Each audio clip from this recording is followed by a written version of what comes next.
Torej, gospod Bogovič, minister Mahar je odstopil. Kako to komentirate kot opozicija? Očitno zelo zaželeni novi obrazi v politiki ne prinašajo vedno tudi novih etičnih standardov. Pri sprejemanju takšne funkcije je potrebno najprej premisliti pri sebi, ko jo sprejmeš, predvsem pa je to velika odgovornost tudi od predlagatelja, da predlaga človeka, katerem se po 3 dneh ni potrebno posloviti od te funkcije. Kako?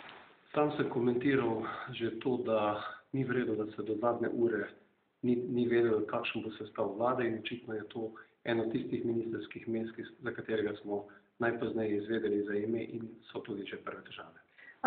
Ne želim ničesar napovedovati naprej, želim pa, da bo čim manj takšnih primerov in da bo vlada začela z resnim in odgovornim delom, kajti tega je veliko. Mi smo iz vlade izstopili, ker smo pač pričakovali, da bo predsednik vlade storil korak, ki bi ga moral storiti in za nas ni bilo potem nobenih dilem več ali izstopiti iz vlade ali ne.